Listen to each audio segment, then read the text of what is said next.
خوش آمدید کہتے ہیں آپ کو.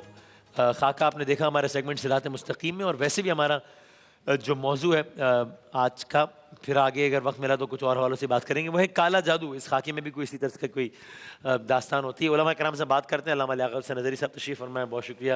مولانا محمد رضا داؤدانی صاحب تشریف فرمائیں, بہت شکریہ, بہت نوازش. قبلہ یہ پہلے تو یہ کالا جادو, یہ یعنی کہ کالا جادو یا جادو یہ ایگزسٹ تو کرتا ہے, یہ بات ٹھیک ہے ایک, اور دوسرا پھر یہ کہ جب یہ جواب آتا ہے کہ ہاں جی ایگزسٹ تو کرتا ہے, تو پھر لوگوں کو ایک جواز مل جاتا ہے یہ کہنے کا کہ بھائی میں کہہ رہا ہوں نا مجھ پر ہوا ہے, خود علامہ صاحب نے کہا ہے ہوتا ہے جی. تو ایک یہ بتائیں کہ اس کی حقیقت کیا, پھر یہ بتائیں کیا یہ بھی ٹھیک ہے کہ ہر چیز جو غلط ہو رہی ہو اس کے بارے میں یہ قیاس یا گمان کر لینا کہ یہ کالا جادو ہے, چونکہ خود علماء نے کہا ہے کہ ہوتا ہے بھیا. اچھا, بسم اللہ الرحمن الرحیم. دیکھیں بہرحال یہ تو جو آپ نے پہلا جملہ فرمایا کہ یہ تو جادو برحق ہے, صحیح. قرآن مجید فرقان حمید کے اندر بھی اس کا ذکر ہے. صحیح. حضرت سلیمان علیہ السلام کی قوم کے بارے میں کہ اس میں کچھ جادوگر تھے, وہ جادو کراتے تھے, یفرقون بین المرء والزوجہ, اور میاں بیوی کے درمیان تفریق کراتے تھے. خود آقا دو جہاں صلی اللہ تعالیٰ علیہ وسلم کی جو سورہ فلق اور سورہ ناز ہوئی, ناس نازل ہوئی معوذتین, ان کے شان نزول میں اکثر مفسرین کرام نے یہی فرمایا کہ لبید بن عاصم جادوگر اور اس کی بیٹیوں نے آقا دو جہاں صلی اللہ تعالیٰ علیہ وسلم پر جادو کرایا. چونکہ واللہ یعصمک من الناس, آپ کی حفاظت کرنے والا رب تبارک و تعالیٰ ہے, تو جو کار نبوت ہے اس پر تو کوئی فرق نہیں پڑا, لیکن آپ کے جسم کے اندر اثرات محسوس ہوئے. تو آپ نے حضرت علی المرتضیٰ کرم اللہ تعالیٰ وجہ الکریم کو بھیجا, اور ایک کنویں میں سے آپ ایک بنا ہوا تھا گڈا سا جیسے ہوتا ہے, اس کے اندر سوئیاں لگی ہوئی تھی, اور اس کے اندر تو آپ رب تبارک و تعالیٰ نے یہ 11 آیات طیبات نازل فرمائیں, اور اس کے بعد وہ ایک ایک گرہ جو ہے وہ کھولتے رہے, اور اللہ تبارک و تعالیٰ نے آپ کے جسم کو آزاد کر دیا. تو یہ تو قرآن مجید فرقان حمید کے اندر خود موجود ہے کہ جادو برحق ہے.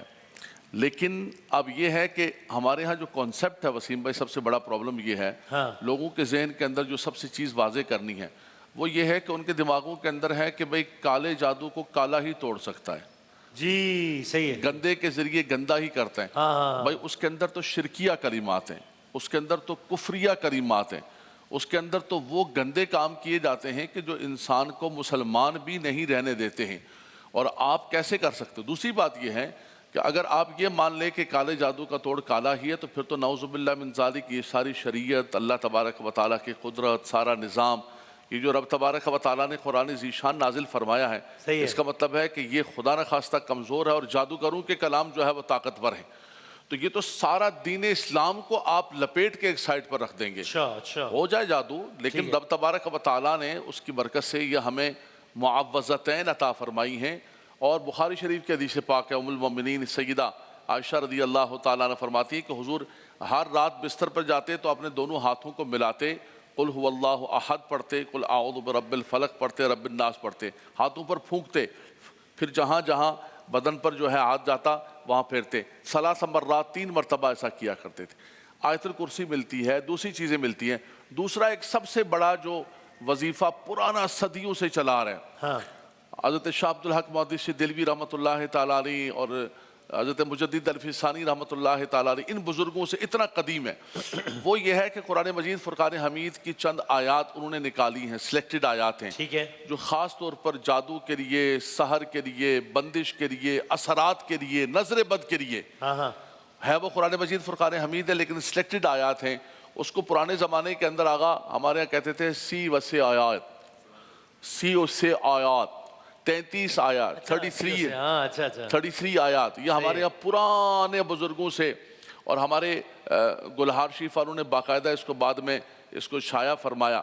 تو اب اس کو مختلف ناموں سے بازار کے اندر منزل کے نام سے بھی بکتی ہے, لیکن اصل یہ پرانی صدیوں سے سی او سے آیات جو ہے 33 آیات. آپ اس کو پڑھ لیں وسیم بھائی, اثرات, جادو, بندش, معوذتین پڑھیں. آپ اللہ کی ذات پر یقین رکھیں کہ میرے مالک و مولا سے بڑھ کر کائنات کی کوئی طاقت, کوئی قوت کچھ نہیں کر سکتی. اِن یمسسک اللہ بضر فلا کاشف لہ الا ہو وَإِن یمسسک بخیر فلا راد لفضلہ. یہ ایک بندے کا ایمان ہونا چاہیے کہ اگر اللہ تبارک و تعالیٰ تمہیں تکلیف پہنچانا چاہتا ہے تو کوئی بھی اس کو دور نہیں کر سکتا, لیکن اللہ کی طرف سے اگر خیر ہے تو کوئی بندہ اسے روک نہیں سکتا ہے. تو کوئی جادوگر, ہماری بہنیں سن رہی ہیں, اس نے تباہ و برباد کر دیا، ہماری عزتوں کو، ہمارے معاشرے کو، سوسائٹی کو، ہمارے ایمان کو، پیسے کو، یہاں تک کہ عصمتوں کو برباد کر دیا۔ ان 2 نمبر قسم کے جادوگروں اور ڈونگی بابوں کے پاس، جو آج موضوع ہے ہمارا خاص طور پر، تو اتنے بڑے پلیٹ فارم سے اگر یہی نصیحت ہماری بہنیں لے لیں تو میں سمجھتا ہوں وسیم بھائی یہ جو چند گھڑیاں ہم یہاں پر بیٹھتے ہیں وہ قبول و منظور ہو جائے کہ خدا کا واسطہ ان لوگوں کے پاس مت جائیں۔ اگر آپ کو شک ہے بھی ایسا کچھ ہو تو معوذتین پڑھیں اور وہ آیات آپ معوذتین پڑھیں یا کسی اچھے عالم کے پاس چلے جائیں آپ، وہ آپ کو کوئی اچھی چیز دے دیں گے، جو قرآن و حدیث کا تعویذ ہے یا کوئی چیز ہے وہ بالکل برحق اور ہے۔ زندگی میں ہر چیز جو بری ہو رہی ہے وہ جادو کی وجہ سے نہیں ہو رہی ہے۔ بالکل، یہ تو آپ نے صحیح فرمایا، یہ میرے ذہن سے نکل گیا، یہ تو آپ کا خاص موضوع ہے کہ کسی کے سر میں بھی درد ہو رہا ہوتا ہے، وہ کچھ نے کرایا کچھ، ٹینشن بنی ہوئی ہے، لائٹ گئی ہوئی ہے، مہنگائی بہت زیادہ ہے گھر کے اندر، بولا کسی نے کچھ کروا دیا۔ اور دوسری بات یہ ہے کہ ان ڈونگیوں کے پاس تو جب بھی جائیں گے تو یہ تو کہیں گے ہاں کالا ہو گیا ہے، پیلا ہو گیا ہے، گندا ہو گیا ہے۔ یہ کبھی کسی کو یہ نہیں کہیں گے کہ بھائی آپ کو کچھ بھی نہیں ہے، آپ کے گھر کے اندر کوئی پرابلم ہے، کوئی جسمانی مرض ہے، ان کو پتا ہے کہ اگر ہم نے یہ کہا تو پھر تو دکان بند،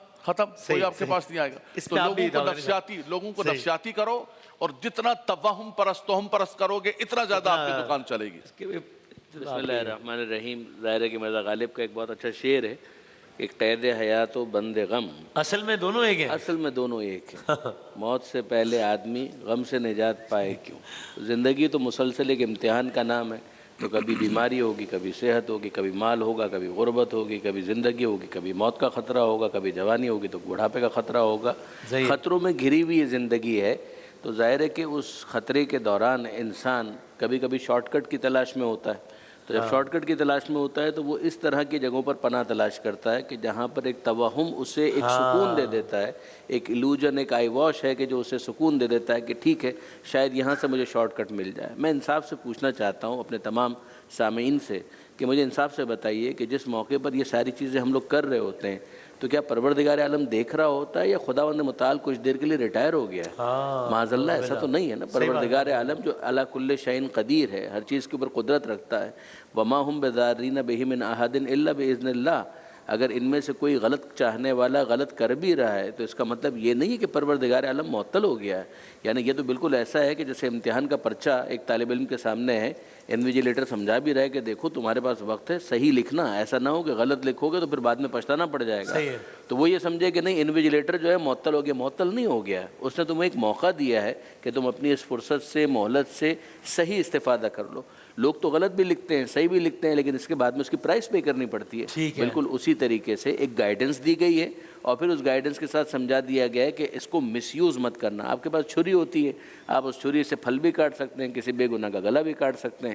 سمجھا دیا جاتا ہے کہ دیکھیے اس کو صحیح جگہ پر استعمال کیجیے گا ورنہ آپ کو قاتل کہا جائے گا، گناہ گار کہا جائے گا۔ بالکل اسی طریقے سے جادو اگر کوئی سیکھ کر غلط کام کرنا شروع کر دے تو ظاہر ہے کہ یہ ناپسندیدہ ہے۔ اگر اس کے ذریعے سے جادو سیکھ کے کیا کوئی صحیح کام بھی کیا جا سکتا ہے یا جادو سیکھنا اٹ سیلف بھی حرام ہے، غلط ہے؟ بنیادی طور پر تو اس کو حرام ہی کہا گیا ہے، یعنی ایک ایسا علم کہ من علم لا ینفع، کہ ایک ایسا علم ہے کہ جو مفید نہیں ہے بنیادی طور پر۔ ہاں لیکن یہ کہ بہرحال اس کے مستثنیات کچھ ہو سکتے ہیں کہ جہاں پر خاص اسی کو توڑنے کے لیے بغیر کسی ایسے کام کے انوالو ہوئے کہ جس کو آپ شرعاً ناپسندیدہ کہیں، غلط کہیں، تو اس کی ایک گنجائش نکلی ہے، لیکن یہ کہ بہرحال اس کو ناپسند کہا گیا ہے، بنیادی طور پر اس کو اپریشیٹ نہیں کیا گیا ہے۔ اور میں آپ کی خدمت میں یہ عرض کروں گا کہ جو ابھی پوری فہرست آپ کے سامنے پیش کی گئی، آیتوں کی، سوروں کی، آیت الکرسی کی بات کی گئی، معوذتین، آپ دیکھیے اس کے اندر میسج کیا ہے، اعوذ، میں پناہ میں آتا ہوں۔ تو پناہ میں کس کے آتا ہوں؟ برب الفلق، فلک کے رب کی پناہ میں آتا ہوں۔ قل اعوذ برب الناس، کہہ دیجئے کہ میں پناہ میں آتا ہوں، انسانوں کے رب کی پناہ میں آتا ہوں۔ ملک الناس،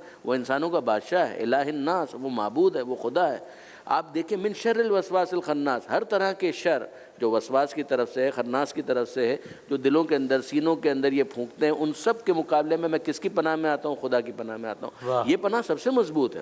یہی کہا گیا نا کہ جب قرآن بھی پڑھو تو فاستعذ باللہ من الشیطان الرجیم، تو شیطان رجیم کے مقابلے میں خدا کی پناہ طلب کرو، اس لیے کہ اس کی پناہ سے بڑھ کر کچھ نہیں ہو سکتا، سب سے مضبوط شیلٹر اس کا ہے۔ اور پھر یہ جتنی بھی وسیلے ہمارے سامنے ہیں قرآن مجید کی آیتوں کے ذریعے سے، ان کے ذریعے سے ہم کو سکھایا یہی گیا ہے۔ سر اگر سمجھانے کے لیے سوال ہے، یہ آیا بھی ویسے بھی ذہن میں تھا کہ اللہ کے ہوتے ہوئے جو کہ ظاہر اللہ ہے اور ہر وقت ہے، ظاہر میں کوئی شک ہی نہیں، ایمان ہے، کہ اگر کوئی شخص جو ہے وہ جادو کر کے کسی کا مستقبل خراب کرتا ہے تو why is Allah letting it happen? یہ ابھی جو میں نے مثال آپ کے سمجھانے سامنے عرض سمجھنے کی کے لیے تھی، بات ابھی میں نے مثال عرض کی تھی آپ کے سامنے کہ 3 گھنٹے کا پیپر ہے، اس پیپر کے اندر آپ انویجیلیٹر کو بھی گالی لکھ دیجئے، آپ ایگزامنر کو بھی 2 باتیں سنا دیجئے، سمجھایا جا سکتا ہے کہ دیکھو یہ اپنے وقت کو تم ضائع مت کرو، لیکن یہ کہ یہ تو بنیادی فلسفہ یہی ہے کہ زندگی امتحان کا نام ہے۔ احسب الناس ان یترکوا ان یقولوا آمنا وهم لا یفتنون، کیا لوگوں نے یہ سمجھا ہے کہ اتنا کہنے پر چھوڑ دیا جائے گا کہ ہم ایمان لائے اور ان کا امتحان نہیں لیا جائے گا؟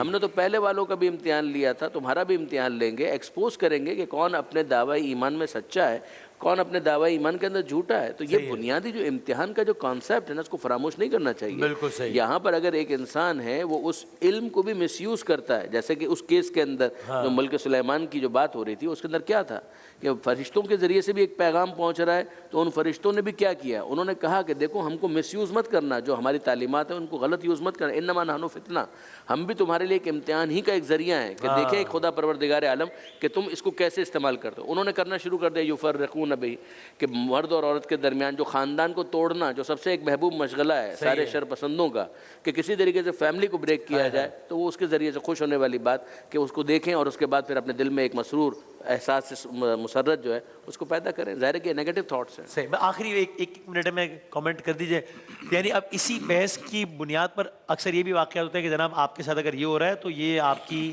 خالہ کی بیٹی نے یا پھوپھی نے یا وہ جو نند ہے وہ اس نے کیا ہے، تو اب آپ یہ کریں کہ پھر اب جب وہ رات سونے کو جائے تو اس سے پہلے کس طریقے سے اس کے تکیے پہ 10 دفعہ یہ پھونک دیں یا یہ کر دیں، تو پھر اس سب سے بھی اجتناب کرنا چاہیے، کیونکہ ورنہ وہ تو پھر ایک سیریز چلتی رہتی ہے نا۔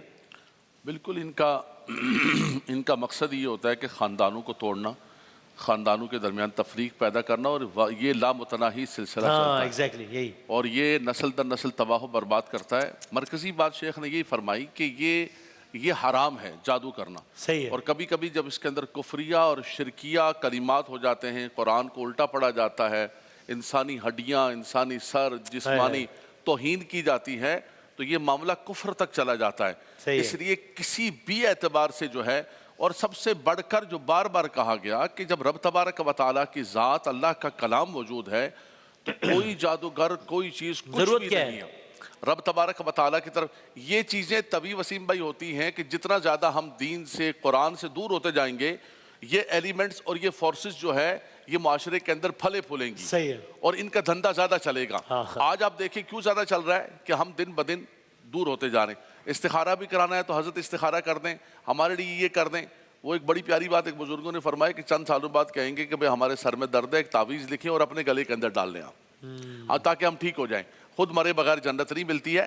آپ قرآن کی طرف آئیں، اللہ کے پاکیزہ کلام کی طرف آئیں، اور آپ یقین کریں رب تبارک و تعالیٰ ہر قسم کے شیاطین کو سورہ معوذتین کے اندر دیکھیں خاص طور پر اسپیسیفک فرمایا کہ وَمِن شَرِّ النَّفَّاثَاتِ فِي الْعُقَدِ، وہ گروہ کے اندر پھونکنے والیاں گرے باندھ رہی ہیں، خاص جادو کا فرمایا، گرے باندھ رہی ہیں، پھونک رہی ہیں، فرمایا یہ پڑھو سب گرے ٹوٹ جائیں گی۔ وَمِن شَرِّ حَاسِدٍ اِذَا حَسَدَ، حسد بھی ایک بہت بڑی چیز ہے، نظر بد بھی بہت بڑی چیز ہے، پتھروں کو توڑ دیتی ہے۔ فرمایا اس کی برکت سے اللہ سب کا علاج، آپ یقین کریں۔ لیکن بات یہ ہے کہ پہلے آپ کا یقین کامل ہونا چاہیے۔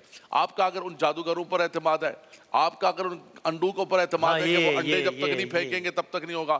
آپ کے پاس کو آیا، آپ کہا جی مجھے یہ ہو گیا، آپ نے کہا معوذتین پڑھیں، بولیں گے یار یہ بس یہ کہنے والا مولانا سب کو کامل نہیں لگتے، یہ بالکل ایسے ہی ہے۔